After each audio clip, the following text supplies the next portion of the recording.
Maddələr mübadiləsinin əsasını təşkil edən 3 əsas prosesdən biri də həzm sistemi işi olan qidalanmadır. Mövzumuz həzm sisteminin quruluşu və funksiyaları. Həzm sistemi, bayaq qeyd etdiyim kimi, maddələr mübadiləsinin əsasını təşkil edir. Yəni, kənardan qida qəbul olunur və lazımsız qida məhsulları eləcə də xaric olur.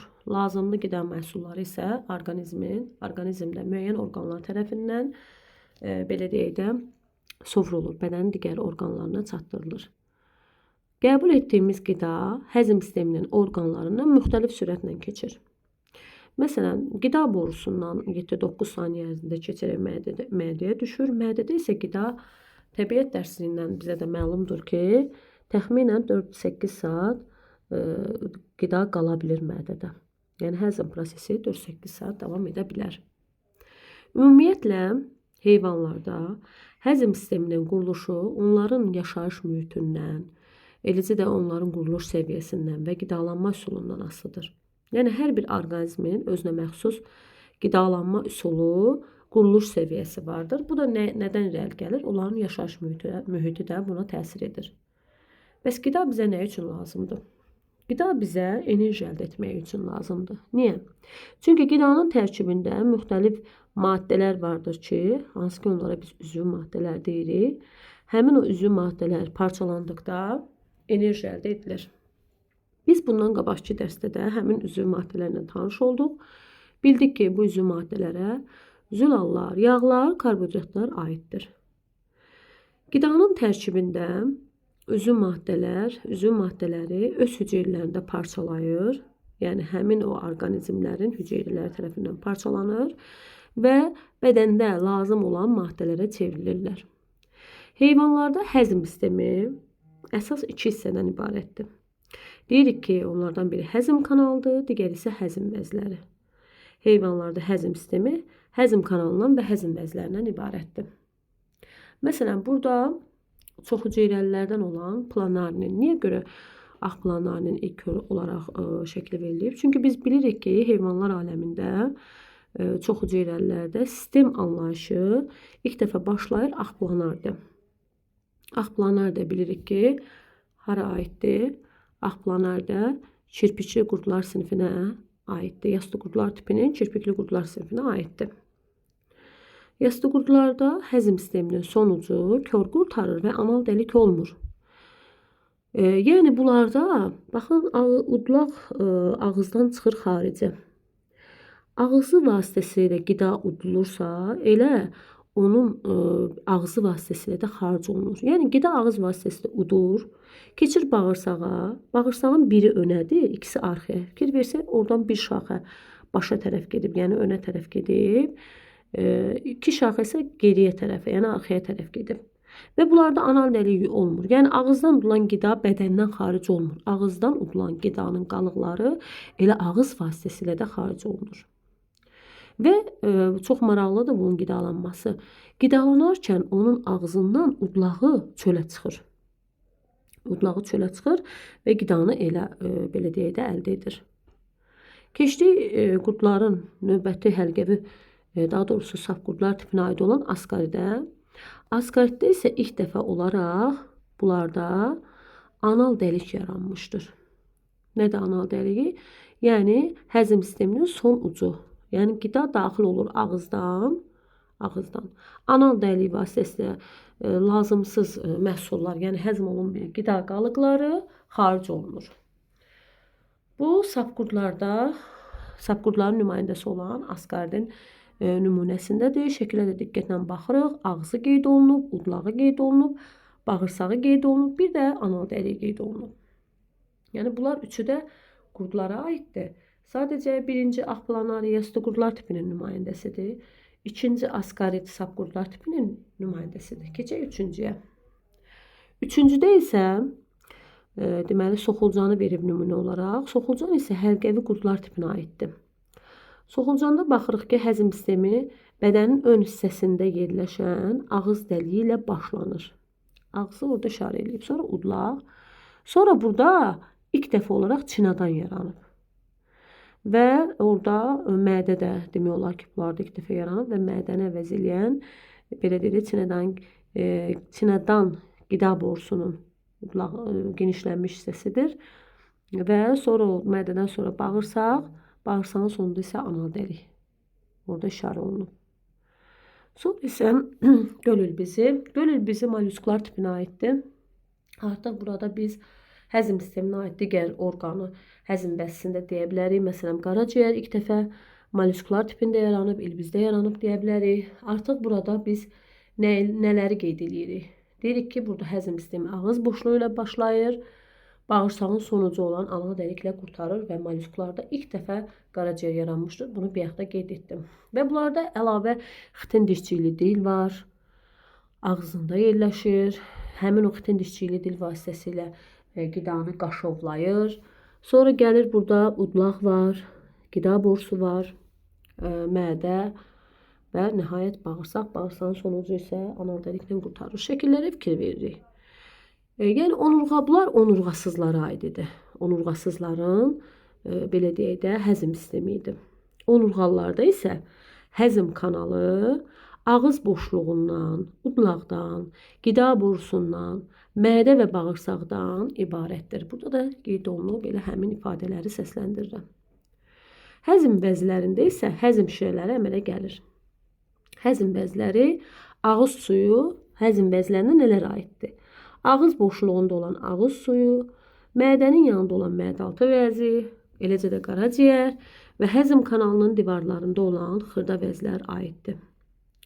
Həzm kanalının divarları daxili silikli qişadan, orta əzələli və xarici birləşdirici toxuma qatlarından ibarətdir. Yəni həzm kanalının divarı 3 qatlıdır. Daxili tərəfi silikli qişadır, ortası əzələlidir, sayı əzələ deyirik buna və xarici birləşdirici toxuma qatlarından ibarətdir. Keçdik burada onurğalıların deməli həzm sistemini göstərilmişdir. Balıqlar. Balıqlara diqqətlə baxırıq şəkillərə. Balıqlarda bəzi növlərdə mədə olmur. Yırtıcı balıqlarda dişlər qidanı çeynəməyə deyil, tutmağa xidmət edir. Bəli. Və burada işarə edilib sarı qida borusudur. Biraz ondan boz çinədandır. Qırmızı mədədir. Yaşıl bağırsaqdır. Qaraciyər də burada verilir. Mədənin ikinci kamerası. Burada balıqda bu haqda danışmırıq. Çinədan, mədənin ikinci kamerası falan yoxdur. Balıqda nə var? Qida borusudur. Sonra gəlir burada mədə. Sonra gəlir bağırsaq. Bağırsaq var. Bir də öt kisəsi var o balaca yaşıl olan. Sonra var burada mədəaltı vəzi. Deməli bağırsağı dedik. Mədəni də dedik. Sonra var burada kor bağırsaq və düz bağırsaq. Kloakanın adını çəkmirik balıqlarda. Sonra gəlir suda qurda yaşayanlar. Suda qurda yaşayanların mədəsi və bağırsaqları daha geniş olur və həzm olunmayan qida qalıqları bağırsağın genişlənmiş hissəsi olan kloakaya keçərək bədəndən xaric olur. Burada kloaka ən axırda təsvir olunur. Ümumiyyətlə kloaka suda qurda yaşayanlarda olur. Sünnənlərdə də kloaka var. Quşlarda da kloaka var. Bu 3 sinifdə kloaka var.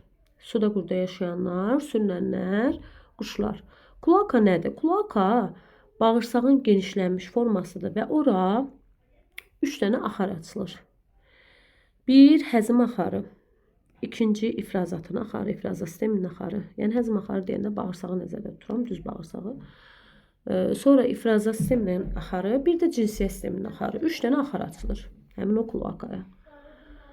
Sonra suda qurda yaşayanları bir hissələrini demirəm. Hamı bir rənglərinə baxıb orada qeyd eləsin.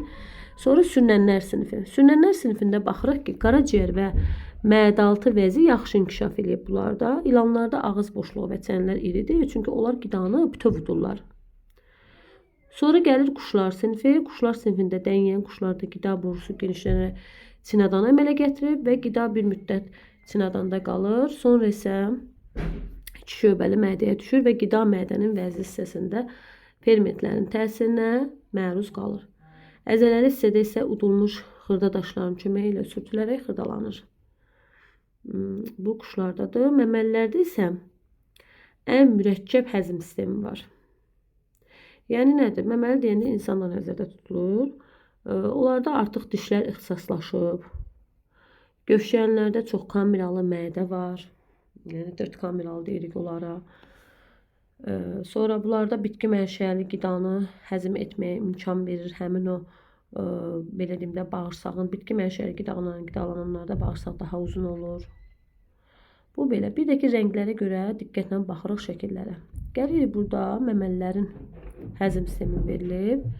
Deməli baxırıq ki bu şəkil üzrə məməlilərin həzm sisteminə baxırıq. Ağız suyu bəzləri ağız boşluğuna açılır. Sonra gəlir udlaq, sonra gəlir qida borusu, sonra gəlir mədə, sonra gəlir nazik bağırsaq. Nazik bağırsaq hansıdır? Nazik bağırsağın ilk öncə başlandığı yer 12 barmaq bağırsaqdır. Diqqətlə baxırıq. 12 barmaq bağırsağa qaraciyərin axarı açılır, bir də öd kisəsinin axarı açılır. Qaraciyərin, bir də mədə-altı vəzinin axarı açılır. Sonra nazik bağırsaq 12 barmaq bağırsaqdır. Sonra gəlir digər şöbələr var, hansı ki burada yazılmayıb və keçmirik. Hələ ki nazik bağırsağı ortada olan hissəsi sadəcə başlandığı yeri göstərdim ki 12 barmaq bağırsaqdır. Sonra gəlir yoğun bağırsaq və yoğun bağırsağın da axırında düz bağırsaq şöbəsi yerləşir. Yəni o da yoğun bağırsağın bir hissəsidir.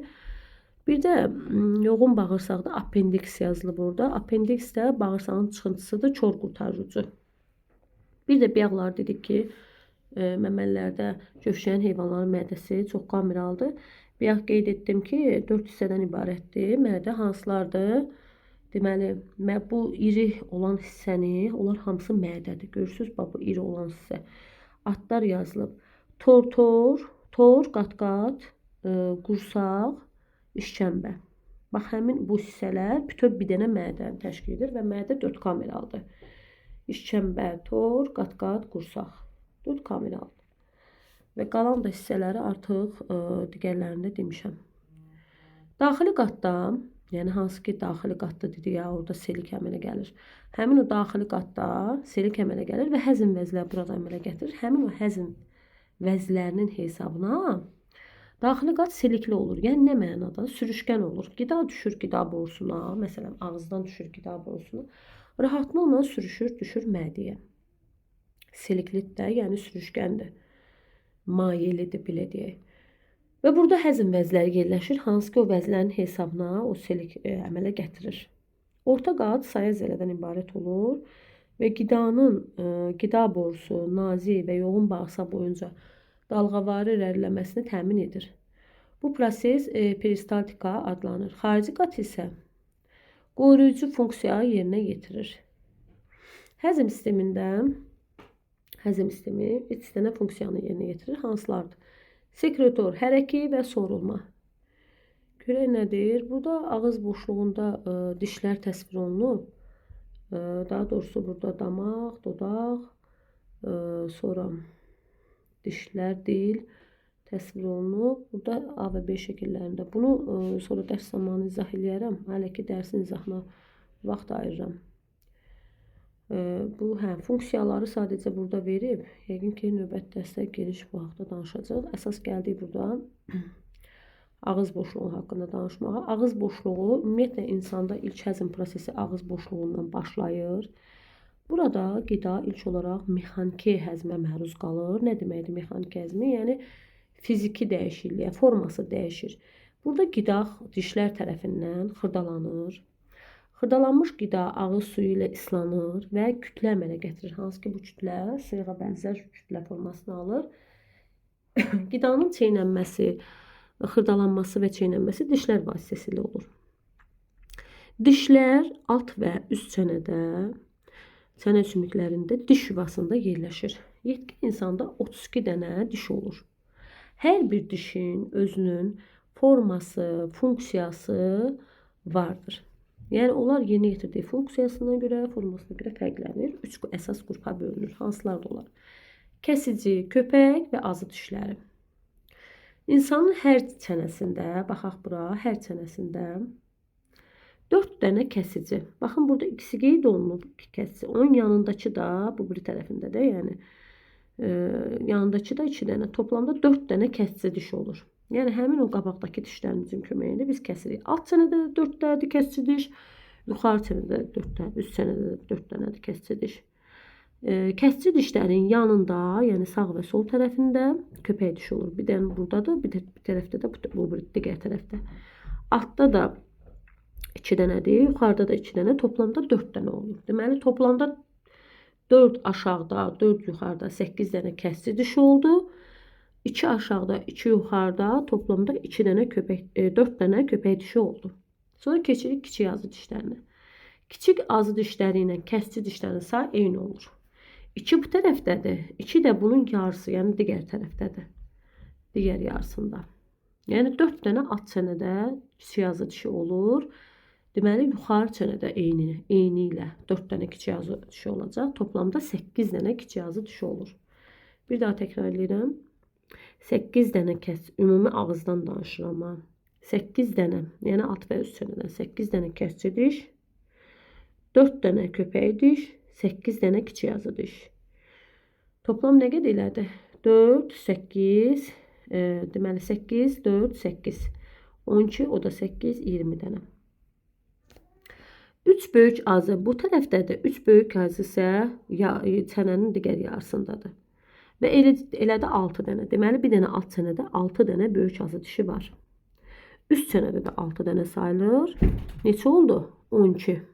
20 dənə saymışdıq. Bu da 12. Toplamda neçə oldu? 32. Toplamda 32 dənə insanın ağzında, yetkin insanda diş olur. Deməli burada da qeyd olunub və axırıncı dişlər ki var, onlar böyük azıq dişi ki var, lap axırda olanlar, ən axırda olanlar. Deməli alt çənədə 2 dənə, yuxarı çənədə də 2 dənə. Toplamda ağzımızda ən axırda olan dişlərin sayı 4 dənədir. Onlar ağıl dişi sayılır. Ağıl dişi adlanır. Burada da kəsici dişlərin, köpək dişin, kiçik azı dişin, böyük azı dişin formaları verilib.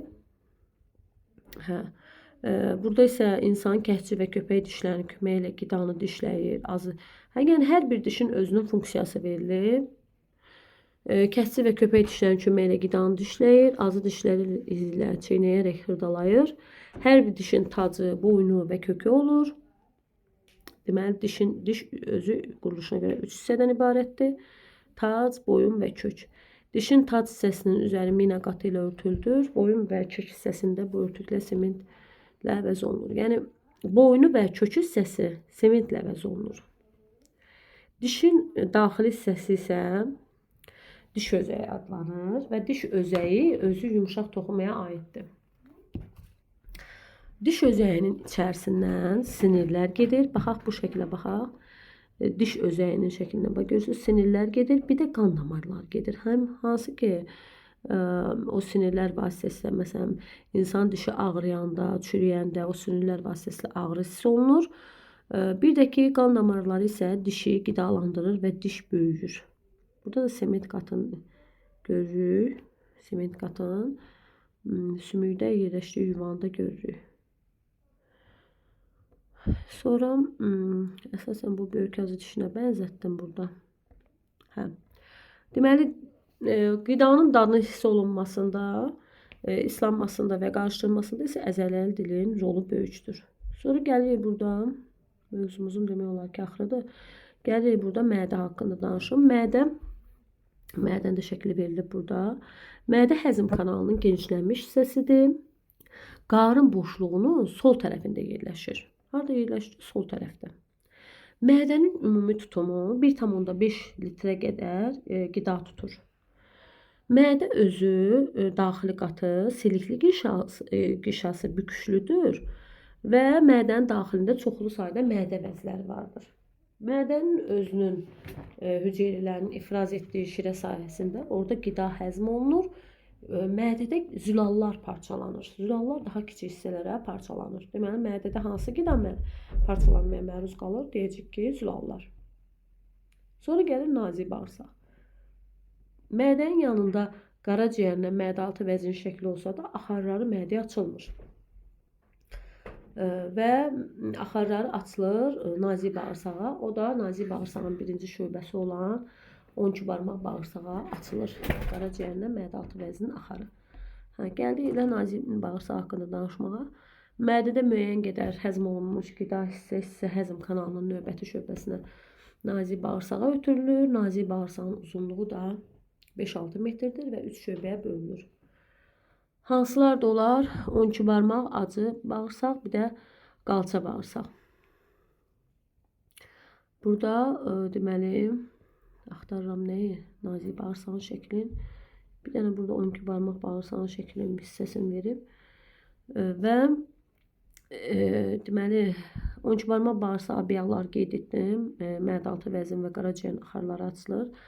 Və burada dalğavari hərəkəti sayəsində qida kütlələri hərəkət edir, həzm işləsinə qarşı. Əsas qidanın sorulması burada yəni belə deyim də nazik bağırsaqda baş verir. Nazik bağırsaqda xovlar vardır ki, həmin o xovlar vasitəsilə qidalar sovrulur, parçalanır və qan damarları vasitəsilə xovlarda olan qan damarlarına sovrulur lazımlı qidalı maddələr. Sonra gəlir yoğun bağırsaq. Yəni burada belə deyək də, nazik bağırsağın əzələlərin yığılmağı nəticəsində qida kütlələri nazik bağırsaqdan yoğun bağırsağa irəliləyir, ötürülür. Yoğun bağırsaq, nazik bağırsağın burada şəkli də var. Sonra gələn şöbəsidir, həzm kanalının son şöbəsidir. Həzm olunmayan qida qalıqları nazik bağırsağın dalğavari hərəkəti nəticəsində yoğun bağırsağa ötürülür. Yoğun bağırsağın ümumi uzunluğu təqribən 1,5-2 metr olur. Yəni nazik bağırsaqlar qısadır. 3 hissədən ibarətdir. Kor bağırsaq, çəmbər bağırsaq, bir də düz bağırsaq. Yoğun bağırsaq kor bağırsaqla başlayır. Deməli düz bağırsaqla bitir. Kor bağırsaqda isə çıxıntı var. Hansı ki ona deyirlər apendiks çıxıntısı. Çoxulcana bənzər formada olduğuna görə çoxulcana bənzər çıxıntı da deyilir. Və yoğun bağırsaqda həzm olunmamış qida kütlələri nəcis şəkildə düz bağırsaqdan xaric edilir. Bu belə. Və burada nə paylaşıb, nə deyiblər? Düşün, müzakirə et, paylaş. Nə ilə əlaqədardır? Bunu müzakirə eləyək, görək nə ilə əlaqədardır. Düşünüb yorumlarda yaza bilərsiniz. Bu qədər dərsimiz. Bir də bilirsinizmi də yazıb ki, qidanı hansı vəziyyətdə qəbul etdiyinizdə asılı olmayaraq o mədəyə daxil olur və qida borusu yediyimiz qidanın irəliyə doğru hərəkətinin təminində əzələlərlə əhatə olunmuşdur. Bəli, yəni əsas ağız, ümumiyyətlə qidanın həzm olunması əsas ağız boşluğunda onda gedən həzmindən asılıdır. İlk öncə mexaniki həzm ağızda başlayır və yəni ağızda qidanın həzm olunması özü böyük bir rol oynayır. Dişlər ona görə orqanizmdə böyük rol oynayır ki, qidanı tam parçalasın ki, həzm sisteminin digər şöbələrini ötürə bilsin. Bu qədər dərsimiz.